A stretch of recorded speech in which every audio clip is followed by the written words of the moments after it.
Bismillahirrahmanirrahim. Assalamualaikum warahmatullahi wabarakatuh. Alhamdulillah wassalatu wassalamu ala Rasulillah wa ala alihi wa sahbihi wa mawalah. Amma ba'du. Kita panjatkan segala puji kepada Allah Subhanahu wa taala dan juga marilah kita bersalawat kepada baginda Rasulullah sallallahu alaihi wasallam. Alhamdulillah sahabat terus ngaji yang dirahmati Allah Subhanahu wa taala. Insyaallah hari ini kita akan belajar apa itu kiat-kiat bisa membaca Al-Quran dengan baik dan benar. Jadi bisa membaca Al-Quran adalah merupakan suatu dambaan bagi setiap manusia, umat-umatnya baginda Nabi Shallallahu Alaihi Wasallam, yang terutama Allah Subhanahu Wa Taala pun menyeru kepada kita semuanya untuk bisa membaca Al-Quran dengan baik dan benar, sebagaimana yang telah disampaikan dalam firman Allah Subhanahu Wa Taala dalam surah Muzammil yang berbunyi warattilil Qur'ana tartila. Jadi Allah Subhanahu Wa Taala menghimbau kepada kita semua bahwa saat kita membaca Al-Quran maka perlu diperhatikan harus dengan ilmu tajwid. Dan bagaimana kita bisa membaca Al-Quran dengan baik dan benar, maka akan ada beberapa tips dari kami yang mudah-mudahan nanti bisa membantu teman-teman semuanya, para sahabat, untuk mau belajar Al-Quran, semangat dalam belajar Al-Quran, dan nantinya berhasil dan lancar membaca Al-Quran. Yang pertama adalah kita niatkan semuanya karena Allah Subhanahu wa Ta'ala. Segala sesuatu akan dimulai daripada niat kita. Innamal a'malu binniyah. Jadi niat kita karena Allah Subhanahu wa Ta'ala, bukan karena siapapun, bukan karena paksaan dari siapapun, dan juga ada embel-embel yang lainnya. Tentunya kita belajar Al-Quran ini real karena minta ridho dari Allah Subhanahu wa Ta'ala. Alladzi yaqra'ul Qur'an wa huwa mahirun bihi ma'as safaratil kiramil bararah.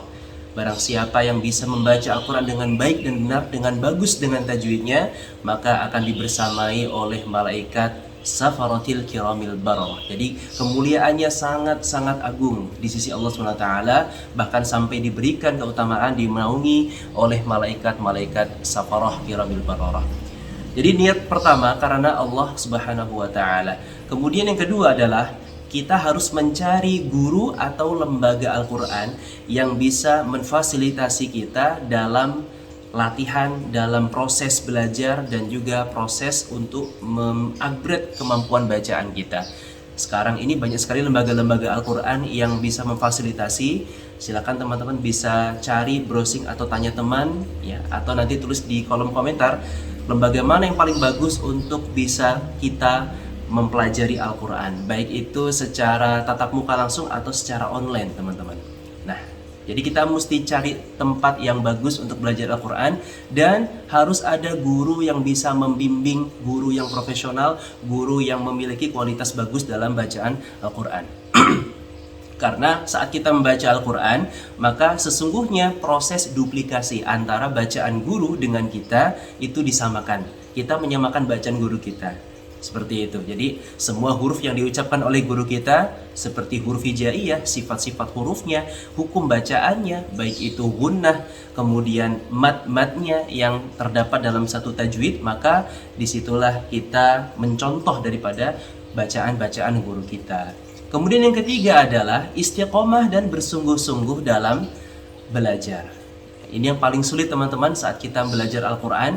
Maka istiqomah adalah kunci daripada kita bisa lancar membaca Al-Quran. Bukan hanya sehari dua hari, seminggu dua minggu, atau sebulan dua bulan, bahkan sampai tuli zaman, sampai usia kita hidup di dunia ini.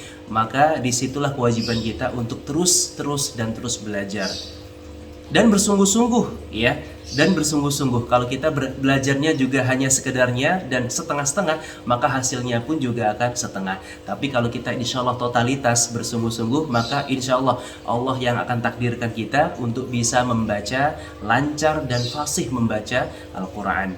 Kemudian yang keempat adalah banyak latihan dan istiqomah.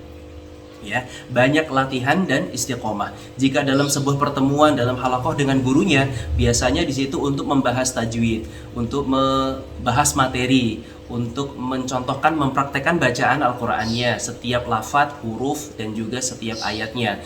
Maka di rumah perlu kita juga latihan dengan intensif. Satu hari harus ada porsi waktu untuk latihan. Nggak perlu lama-lama, misalkan 5 sampai dengan 10 menit atau bisa lebih dari itu juga lebih bagus. Jadi yang penting adalah latihan di rumah dan juga diistiqomahkan, ya. Selama belajar istiqomah latihan terus. Para qori, para orang yang membaca Al-Qur'an, kenapa bisa lancar dan juga bagus bacaannya? Karena latihan di rumah yang rutin dan juga istiqomah, teman-teman. Kemudian yang kelima adalah minta doa kepada Allah Subhanahu wa taala supaya dimudahkan oleh Allah Subhanahu wa taala, dilancarkan belajar kita sehingga bacaan kita nanti ada campur tangan Allah di dalamnya proses belajar kita sehingga bacaan kita diberkahi Allah Subhanahu wa taala. Mungkin itu yang bisa kita sampaikan, mudah-mudahan nanti bermanfaat dan juga bisa membawa keberkahan untuk kita semuanya, bahagia bersama dengan Al-Qur'an. Insyaallah. Wa akhiran, wabillahi taufiq wal hidayah. Assalamualaikum warahmatullahi wabarakatuh.